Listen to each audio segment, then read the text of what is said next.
Assalamualaikum dan salam sejahtera. Anda bersama saya Aziz Ana Alam dalam Pastikan Sahih edisi Selasa 22 November 2022. Peringatan bersama penyebaran berita palsu merupakan satu kesalahan di bawah Seksyen 233 Akta Komunikasi dan Multimedia 1998. Ayo bersama-sama kita terapkan budaya tidak pasti jangan kongsi dalam usaha memberi kesedaran kepada orang ramai tentang kesan buruk menyebarkan berita palsu. Kita mulakan dengan segmen Sahih.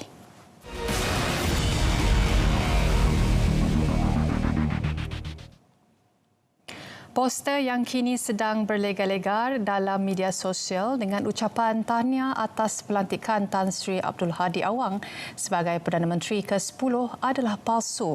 Menerusi Facebook Jabatan Perdana Menteri GPM, tangkap layar poster tersebut dikongsi semula dengan palang palsu. GPM dalam Facebook rasminya merujuk kepada poster yang tular di media sosial, khususnya di Twitter bertajuk Tahniah Datuk Seri Tuan Guru Haji Abdul Hadi Awang, Perdana Menteri ke-10. GPM turut meminta agar orang ramai merujuk akaun media sosial rasminya terlebih dahulu untuk mendapatkan informasi di Facebook, Twitter dan Instagram. Sebelum ini tular di media sosial poster seluruh warga GPM mengucapkan tahniah kepada Abdul Hadi atas kejayaan beliau sebagai Perdana Menteri Malaysia yang baru. Polis Diraja Malaysia PDRM memberi peringatan kepada masyarakat agar tidak menimbulkan situasi atau sebarang provokasi yang boleh mengancam keselamatan dan ketenteraman awam melalui media sosial.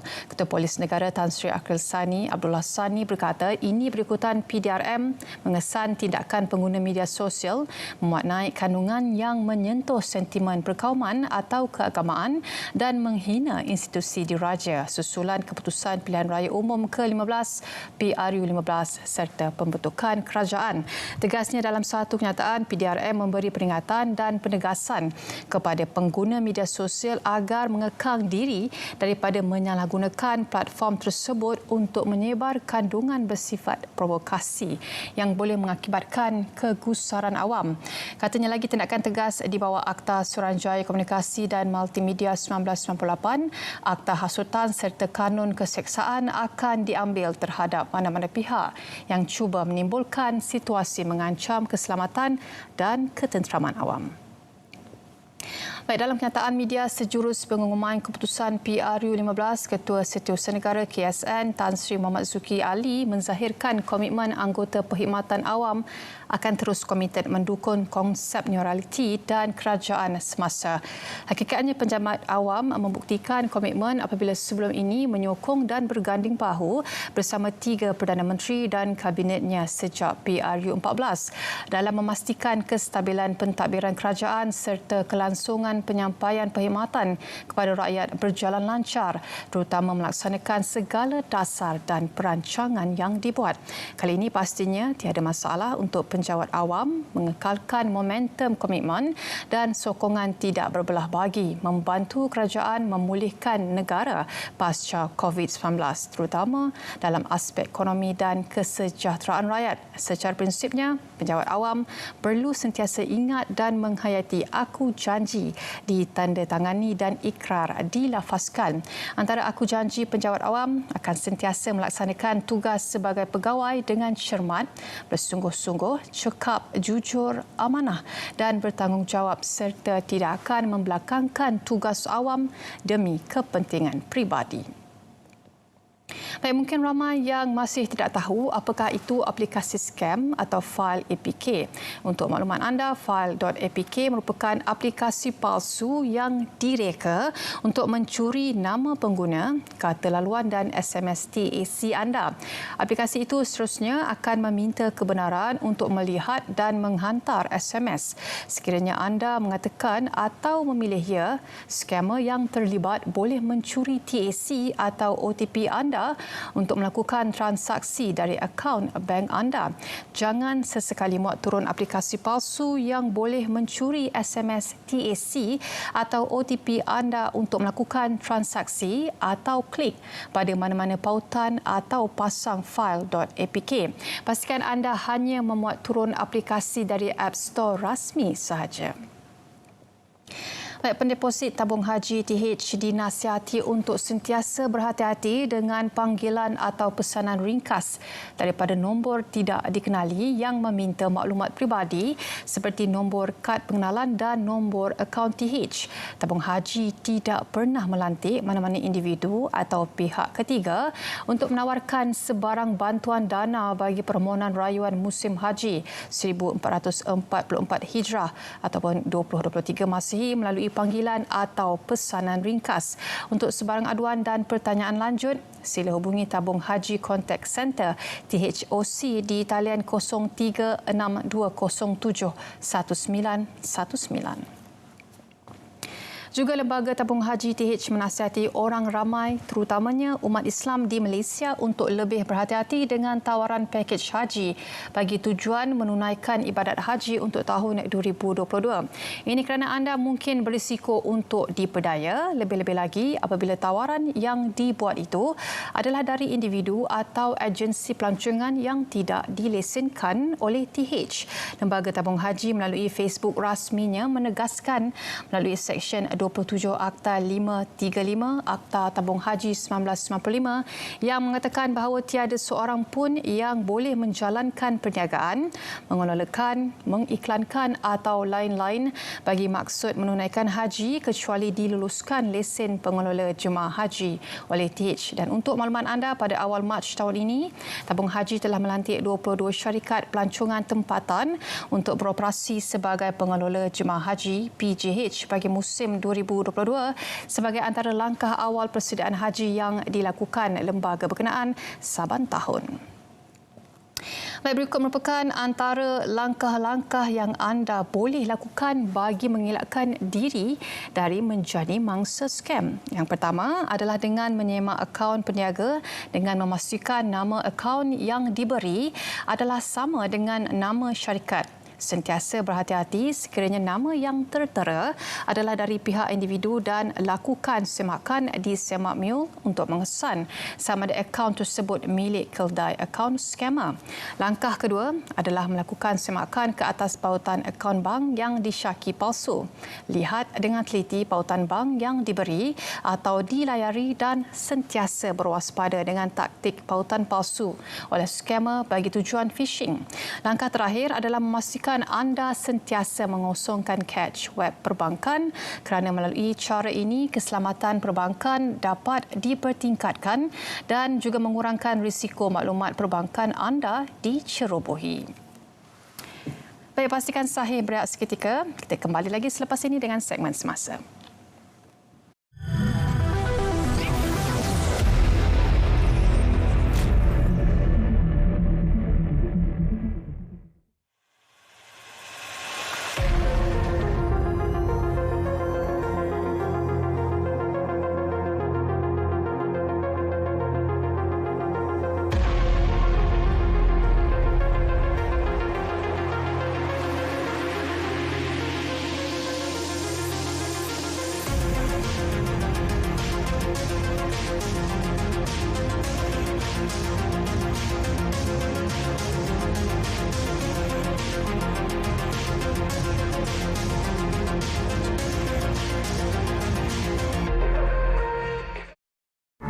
Persediaan awal menghadapi banjir.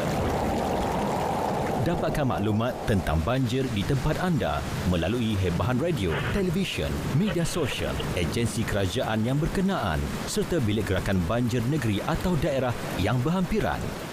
Periksa saluran air seperti longkang supaya tiada halangan. Pastikan lokasi pusat pemindahan dan pusat bantuan bencana di tempat anda. Sediakan peralatan kecemasan dan bekalan makanan yang secukupnya. Pastikan seluruh ahli keluarga anda sentiasa peka dengan perubahan persediaan.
Baik, ini kembali dalam Pastikan Sahih. Kita teruskan dengan segmen semasa.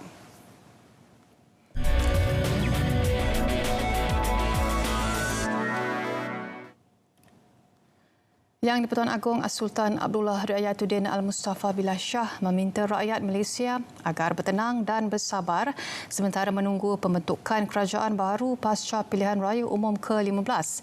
Seri Paduka bertitah pembentukan kerajaan persekutuan yang baru memerlukan sedikit masa lagi. Baginda juga bertitah agar segala perkembangan terkini mengenai pembentukan kerajaan persekutuan baru hendaklah dirujuk kepada kenyataan yang dikeluarkan pihak Istana Negara.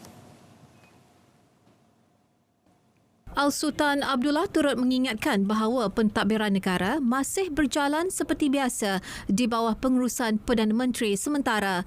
Seri Paduka menyeru rakyat untuk bersama-sama mendoakan semoga proses pembentukan kerajaan baharu dan pencalonan bakal Perdana Menteri berjalan lancar demi kepentingan negara.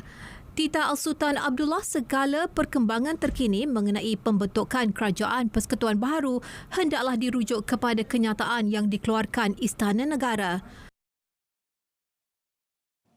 Ahli Dewan Undangan Negeri Adun Kota Tampan, Datuk Seri Sarani Mohamad mengangkat sumpah sebagai Menteri Besar Perak ke-15 pada pukul 5.40 petang semalam di hadapan Sultan Perak Sultan Nazrin Muizzuddin Shah.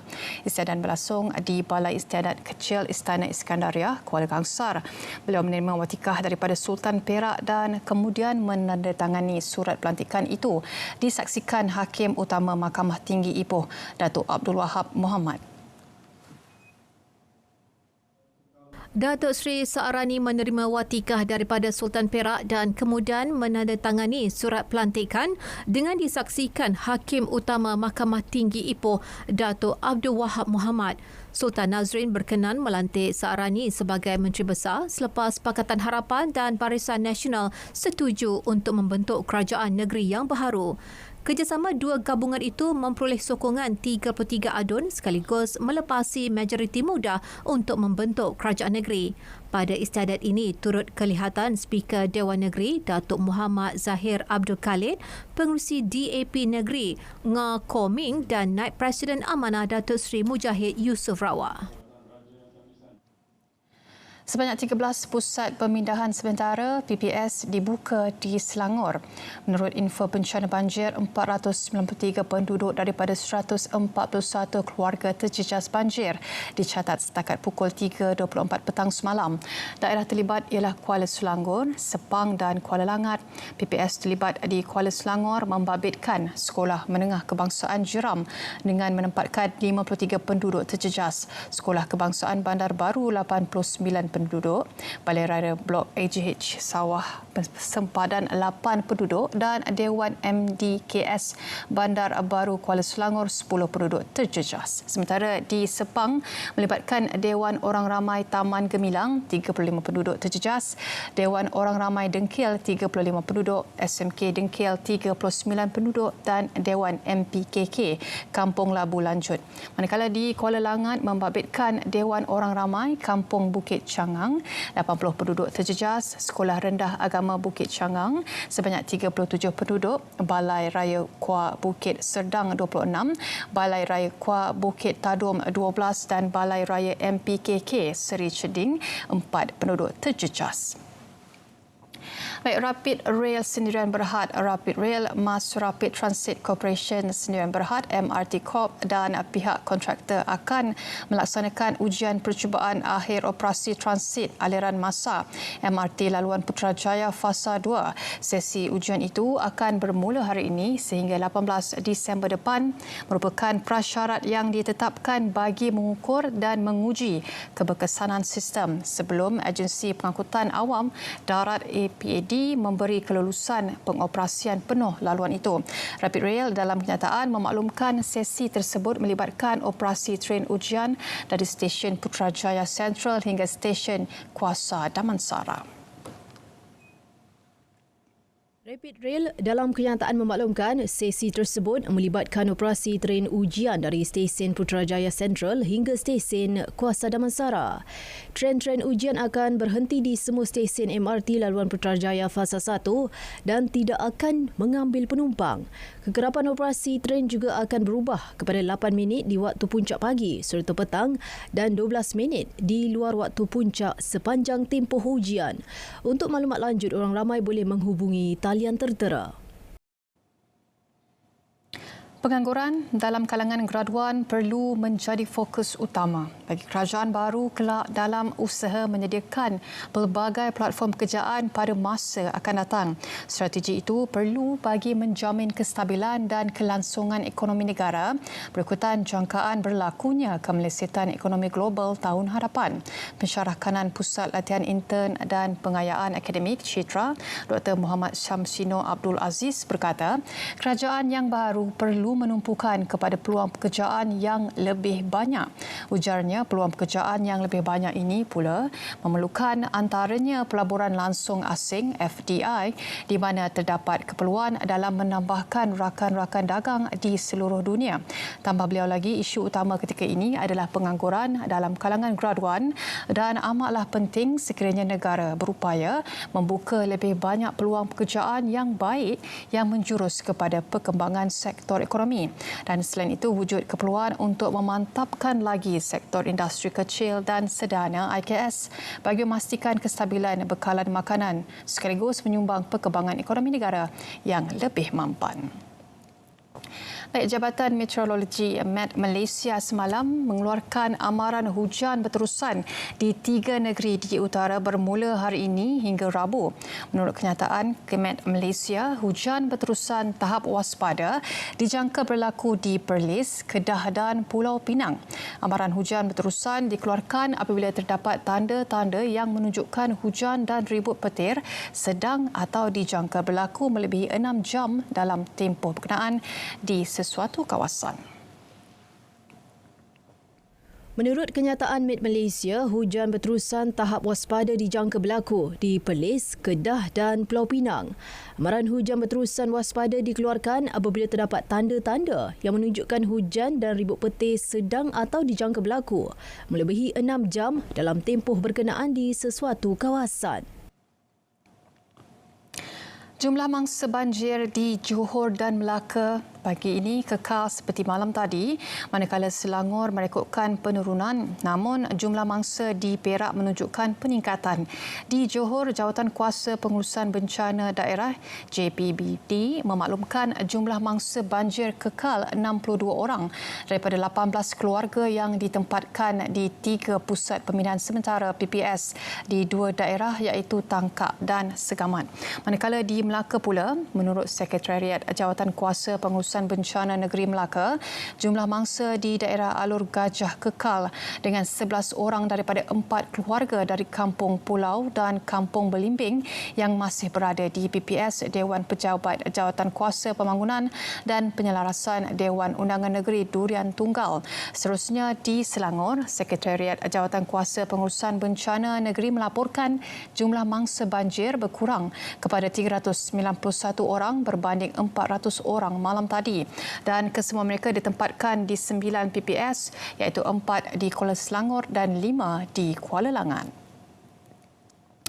Anak syarikat milik penuh Malaysia Airports Holdings Berhad, KLIA Aeropolis Sedia Berhad KASB diberikan hak pembangunan bagi merancang, mereka bentuk, membangun dan membina KLIA Aeropolis Land di kawasan tanah seluas 3,454.93 hektar. Pengendali lapangan terbang itu dalam makluman kepada Bursa Malaysia semalam berkata, hak itu diberikan bagi tempoh 99 tahun bermula daripada 17 November tahun ini, tertakluk kepada terma dan syarat perjanjian pembangunan. Jelas jelas MAHB, perjanjian lain adalah perjanjian pajakan antara Pesuruhjaya Tanah Persekutuan dan MA Sepang bertarikh 12 Februari 2009 bagi tempoh 25 tahun sehingga 11 Februari 2034.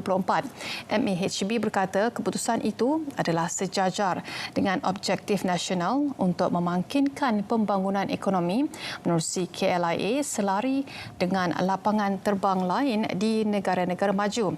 Jelasnya lagi, berdasarkan ubat urus dengan pelbagai pelabur dan perniagaan berpotensi, syarikat mengakui akan cabaran yang dihadapi oleh pelabur dan perniagaan ini untuk mendapatkan pulangan pelaburan yang memuaskan berikutan tempoh berbaki pajakan tanah yang pendek. Baik, kerugian bersih Pos Malaysia Berhad Pos Malaysia berkurangan kepada RM33.63 juta pada suku ketiga berakhir 30 September 2022 dari RM43.90 juta dalam tempoh yang sama tahun lepas. Bagaimanapun, hasil susut kepada RM492 juta daripada RM536.26 juta setahun sebelumnya, kebanyakannya disebabkan oleh hasil yang lebih rendah dalam segmen pos dan logistik.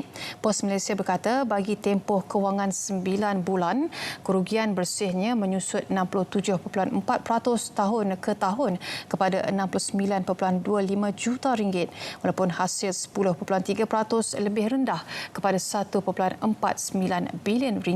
Dalam maklumat kepada Bursa Malaysia semalam, Pos Malaysia berkata keuntungan lebih bank kepada kemerosotan nilai logi dan peralatan hartanah sebanyak RM46.7 juta termasuk dalam tempoh yang sama tahun sebelumnya, serta kos kaki tangan lebih rendah tahun ini susulan daripada skim pemisahan bersama dan pengurusan kos berkesan secara berterusan yang dilaksanakan secara menyeluruh.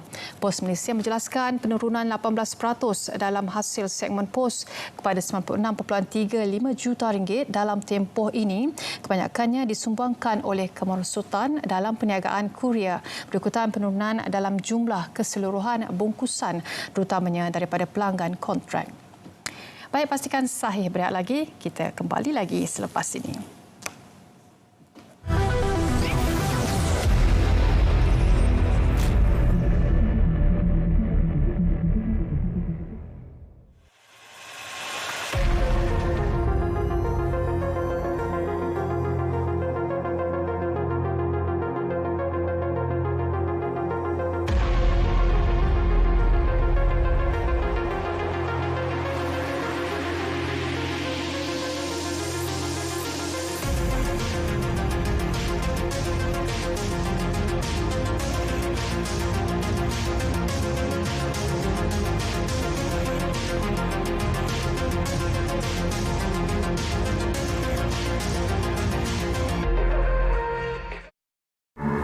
Persediaan awal menghadapi banjir.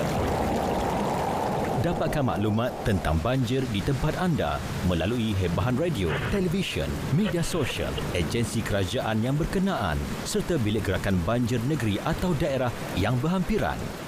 Periksa saluran air seperti longkang supaya tiada halangan.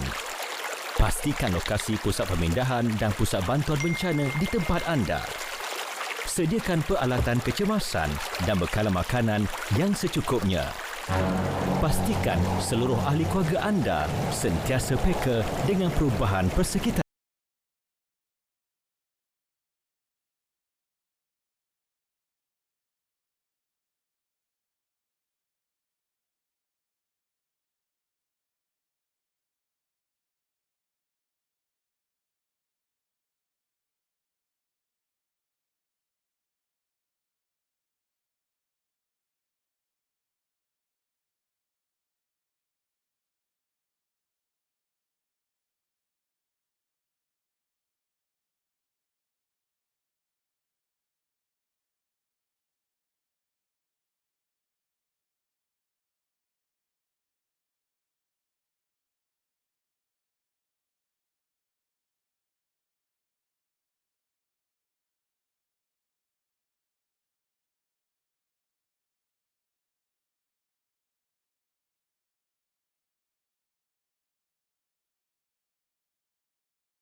Baik, kini kembali dalam Pastikan Sahih dan bagi segmen notifikasi, kita mulakan dengan orang ramai dijemput bagi menyaksikan siaran langsung Musabakah Cilik Taha peringkat kebangsaan dan tabung haji dengan sukacitanya menjemput semua untuk menyaksikan Musabakah Cilik Taha peringkat kebangsaan yang diadakan secara langsung di Facebook official Lembaga Tabung Haji pada 26 November ini bermula dari jam 10 pagi dan Johan Kari dan Korea yang mewakili setiap negeri akan bertanding dan mengalunkan bacaan mereka yang hebat-hebat. Jumpa anda pada 26 November ini. Baik, berita baik untuk mereka yang mencari pekerjaan. Lebih 1,000 pekerjaan dari pelbagai sektor kewangan menanti anda di Career Fair My Future Jobs. Sektor kewangan dan butiran bagi mereka yang berminat untuk hadir adalah seperti berikut. Tarikhnya adalah pada 26 November 2022 iaitu pada hari Sabtu dari jam 9 pagi hingga 5 petang dan hanya calon yang disenarai pindik saja akan dimaklumkan mengenai perkara ini dan anda juga boleh daftar di www.myfuturejobs.gov.my Palang Career Fair. Baik, Kementerian Komunikasi dan Multimedia Malaysia KCOM sedang melaksanakan kajian luaran kepuasan pelanggan KCOM bagi tahun ini dan sukacita dijemput pelanggan yang berurusan di Ibu Pejabat KCOM untuk menjawab kajian ini dalam membantu menambah baik perkhidmatan yang diberikan oleh kementerian dari semasa ke semasa dan tujuan kajian ini dijalankan adalah untuk menilai kepuasan para pelanggan dari segi luaran terhadap perkhidmatan yang disediakan oleh bahagian ataupun unit di KCOM. Sertai kajian kepuasan pelanggan KCOM di pautan www.surveymonkey.com Palang Kajian Kepuasan Pelanggan. Baik, tinggal 1 hari saja lagi. Jom ramai-ramai ke Spali Day 2022 yang akan menghimpunkan pemamer yang terdiri daripada usahawan resort, hotel, glamping dan camping, travel agency serta penyedia perkhidmatan Aura Spa and Wellness pada 23 hingga 25 November 2022 bermula dari 10 pagi hingga jam 5 petang. Baik, walau apa pun jawapan akan kita terima sebentar nanti, kita hanya doakan yang terbaik kerana sudah semestinya yang terbaik hanya akan diberikan untuk negara. Assalamualaikum dan insyaAllah kita akan bertemu lagi pada esok pada jam dan waktu yang sama. Jumpa lagi.